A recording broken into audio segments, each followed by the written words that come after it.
Good morning YouTube and welcome to another test ride. Today we are test riding the Fat Boy 114 here at Alamo City Harley-Davidson in the beautiful San Antonio, Texas. This is the 2018 Softail model. I will say this bike looks a whole lot better in person. There was a lot of controversy with the front end, the solid wheel, things like that.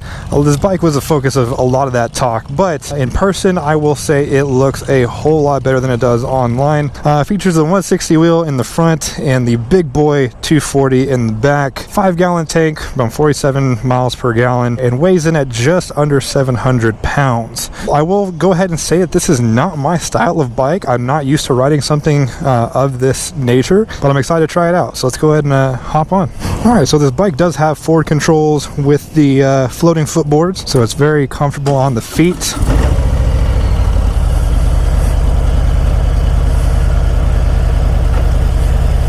Alright, so let's give it a go here.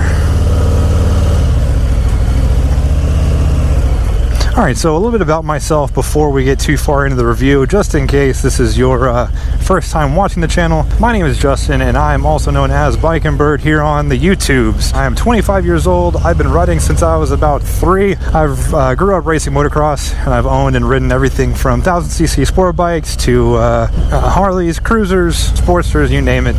Currently on a 2017 Street Bob 103 as well as a 2014 Sportster. I also want to point out that even though this video is being produced with the help of Alamo City Harley-Davidson, it is in my contract that I am able to give my honest opinion, whether that be good, bad, or indifferent. So rest assured, I am not going to be talking this bike up just because I have to. It's because I will be giving you my honest opinion because that's what I do. I give honest opinions.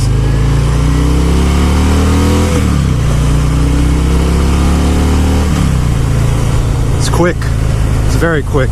Alright, so right off the bat, the very first thing I notice is you feel so high up on this bike. Not high, but it doesn't feel like there's anything in front of you. All the instruments and all the headlights, the handlebars, and everything feel very low and away from your body. So you kind of feel up, kind of like almost like a Road King if you've got any experience with those bikes. Also, the front wheel feels a lot closer than I thought it would. I feel like it'd be a little bit raked out, but it feels very close, very nimble. So first thing I'm going to tell you is we're going to hop on the interstate right now, but we're going to be taking this bike through all sorts of territories. So we're going to do interstate and then go on to the back roads, country highways, suburban areas, as well as neighborhoods. So don't think I'm going to be doing this whole review blasting down the interstate.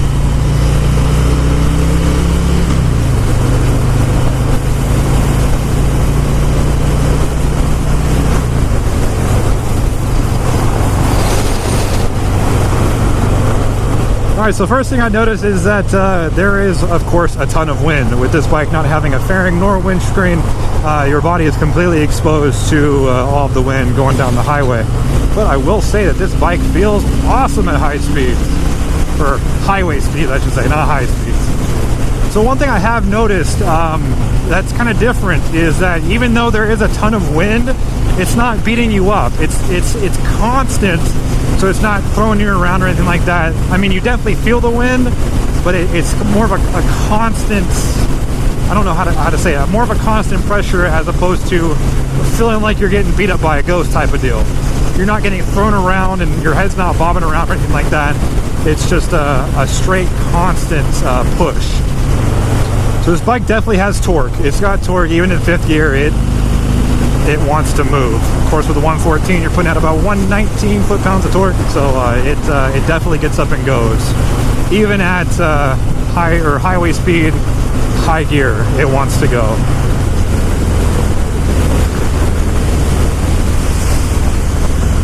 Alright, so coming down off the interstate here, my overall experience there was just windy. But like I said, it was more of a constant wind as opposed to, getting beat up. But I mean, with a bike that you're sitting this high up on and no windscreen, I wouldn't expect this bike to, cut through the wind or anything like that. It definitely has an old school feel to it with these older style bars and the footboards. It feels very, very old school. Brakes are solid. Very good. See the low. Oh man, that's just the low speed cornering is weird because I feel like the bars are so close and the rake is so narrow that it really just wants to turn on a dime. It almost turns too good, if that makes any sense. Alright, so now we're on some more backcountry roads. We're going to be able to kind of test how it handles in some small turns, things like that. Before we get there, I'm going to go ahead and run through the dashboard. Right now we have it on the range. It also has a digital fuel gauge up top, as well as a gear indicator over here on the top right, and then your speed. Outside your range, you also have a clock, RPM, trip 1, trip 2, and your odometer. So your standard Harley stuff. I mean, it's not... oh, okay. Not anything fancy, but it's got everything you need it to. Going back to what I was saying, this bike just feels like an old school modern. So it's got the touches of the old school, the riding position of more of a classic cruiser. You're more of an upright seating position. You've got the forward control with the footboards. Let's see how she handles in the turns.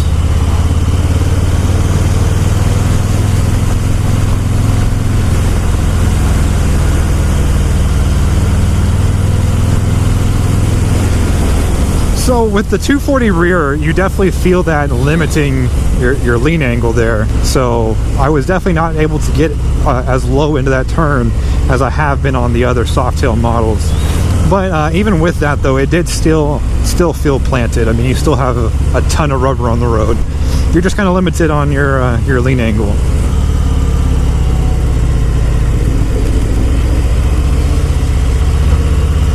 And that big rear tire just feels weird. I'd have to get used to that.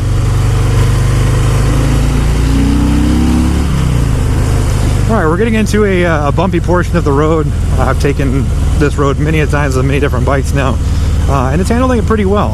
I would say that it's not handling it as well as the Heritage did. But it's about the same as how the Street Bob handled it. So the nimbleness of it though is still, I mean, it still wants to throw side to side. It's just how far it turns after it's, you know, thrown fully side to side is what's different from this one as opposed to some of the other Softails. It's definitely flickable, but once you flick it, it just takes a little while for it to get going that way. Alright, so now we're making our way onto kind of like a back road highway, a little 2-lane highway, about 50 miles an hour. We're going to see how it performs around here. So very smooth acceleration. I did want to point that out. Definitely not jarring, kind of like the 103s used to be. Oh, we got a railroad crossing coming up. Oh yeah, handled that very well. It does have the floorboards like I mentioned earlier, but it still is very easy to stand up on the floorboards in case you come across an obstacle, such as a railroad crossing or maybe a piece of wood in the road or something like that. So right around 50, the wind does start to become noticeable, I guess you could say. I wouldn't say so much as bothersome, but it's definitely noticeable. If you're going to be doing any sort of longer trips on this bike, I'd highly recommend a windshield. But outside of the wind, this bike is fairly comfortable. Like I said, the bars feel weird to me, but I think that's more of just I'm not used to riding this style of bike. I mentioned at the beginning of the video, this is not a style of bike that I am attracted to or that I would go for, but that's just my personal preference. I don't think there's anything wrong with that. But if you're more of a fan of the old school styling and the old school feel of the more upright bikes, the older style of bikes, this is very nice, honestly. Oh, please don't rain on me. Okay, so let's talk about size for a little bit. A lot of people, one thing that they look for when they look for bikes is it too big for me? Is it too small for me? Just for reference, I am 6'2", 240 pounds. I've got 32-inch inseam, so I've got very short legs, very long arms. And this bike, it feels a little cramped to me, but it's not something that can't be fixed. I think with a little bit, if the big boy seat pushes you back a couple inches, I think with that, along with maybe some different handlebars, like I said, that's just me though.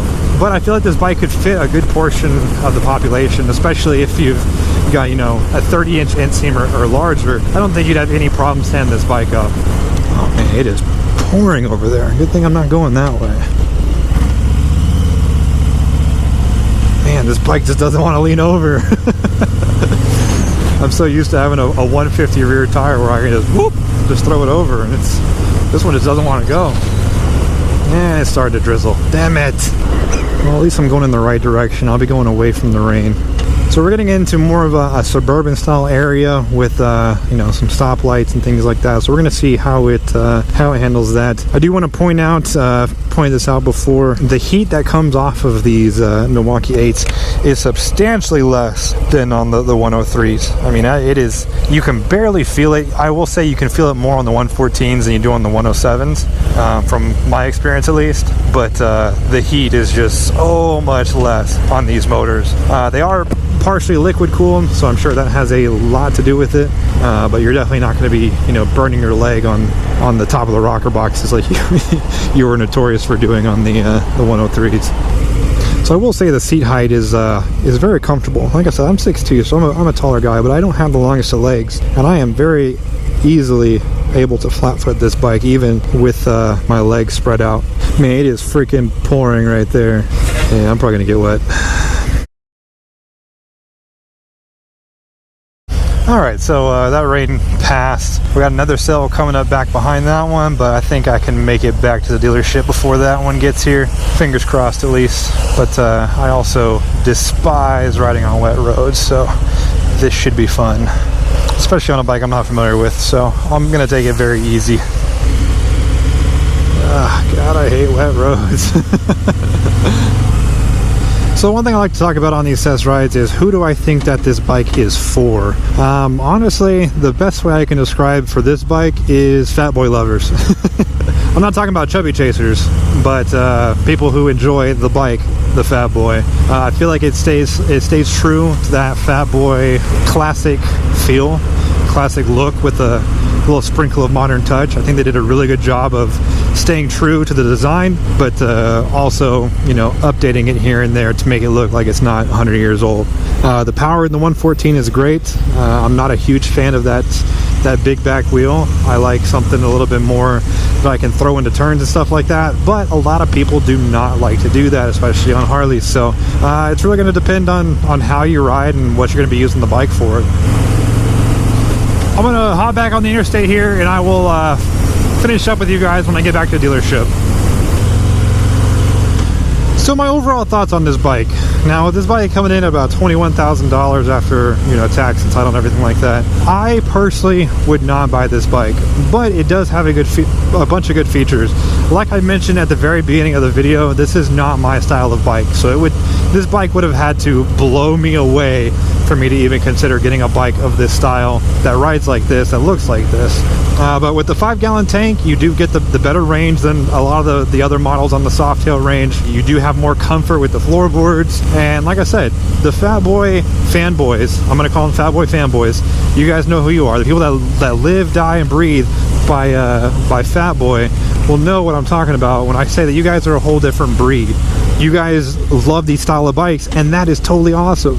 I mean, if you are a fan of Fat Boys, I believe that you will like this Fat Boy. But anyways, guys, I'm wrapping it up here. I'm heading back to Alamo City, Harley-Davidson here in San Antonio. If you're local in the area and you swing by, please let them know that Bike and Bird sent you, and they will take care of you. It helps me out. It helps me confirm that these videos are reaching the right people and doing the right thing. So if you could help me out and do that, be great. If you're not in this area and you just found this review helpful, please go ahead and hit that like button. It does help out the channel a lot. And if you're completely new here, I suggest that you hit that subscribe button. I do post 3 videos a week, every single week, everything from test rides, group rides, bike build, you name it. We like to switch it up here on this channel. So I hope you hit that subscribe button and turn that bell on for notifications. That way you know anytime something new is uploaded. Other than that, guys, that's all I have for today's video. If you have any questions whatsoever about this bike, please feel free to leave them down in the comments and I will answer them to the best of my ability. If you like this video, go ahead and hit that like button. If you haven't already, go ahead and punch that subscribe button. And as always, thank you for watching, and I'll see you guys next time.